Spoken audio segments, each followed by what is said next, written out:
तो 52 वर्ष पहले एक महापुरुष पूज्य महाराज श्री भोर में बता रहे थे 108 अंगुल प्रमाण का जिनका देह था, दिव्य मेधा से, दिव्य भक्ति से, दिव्य शक्ति से, योग की रिद्धि सिद्धि विभूतियों से संपन्न एक ऐसे महापुरुष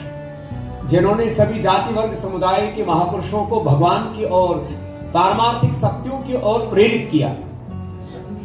मुगलों के प्रथम बादशाह अकबर, जिन्होंने पूज्य महाराज जी की साधु का सबसे बड़ा गुण होता अकामता की परीक्षा के लिए उनके पास बहुत सारे अपने उपहार भेजे और उन्होंने शाम तक सारे उपहार बांट दिए। उसके बाद जहांगीर, जिसके पास एक रत्न जड़ित अपना शॉल लेकर के पूछा था और सैकड़ों शॉल फिर जिस कुएं में डाला था उसे वापस निकाल करके उनको बताया कि एक बादशाह की बादशाहत से बड़ी किसी की दैवी संपदा है तो एक योगी के सन्यासी की होती है, वो जहांगीर को दिखाया। शाहजहां के सामने पूज्य महाराज श्री ने अपनी योग शक्ति से उनके भीतर के संताप को दूर करके मुगल काल में भी आंशिक रूप से जब गो हत्या पर प्रतिबंध लगा और धर्मांतरण पर प्रतिबंध लगा, उसके मूल में किसी महापुरुष की तपस्या है तो पूज्य मलुकदास जी महाराज। और औरंगजेब ने तो जब अपने कुछ शिष्यों को पूज्य महाराज जी के तप से विचलित होकर के और जब अपने दरबार में दिल्ली में बुलाने की चेष्टा की तो एक का तो माथा ही फट गया रास्ते में। उसमें एक पूज्य महाराज जी का शिष्य ही बना के 4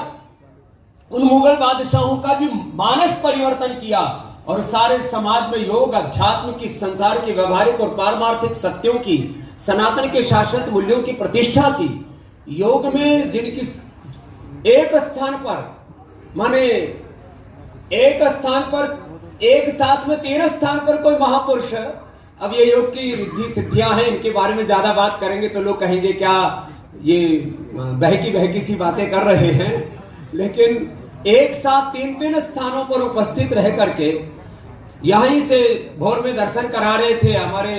परम पूजनीय सरसंघ चालक जी ने भी दर्शन किया कि यहां से ही एक पत्थर की शिला पर बैठ करके हरिद्वार की यात्रा करके आ गए और क्या क्या ऐसी दिव्य विभूतियों से संपन्न, माने ये पीठ ज्ञान की भी पीठ है, योग की भी पीठ है, भक्ति की भी पीठ है,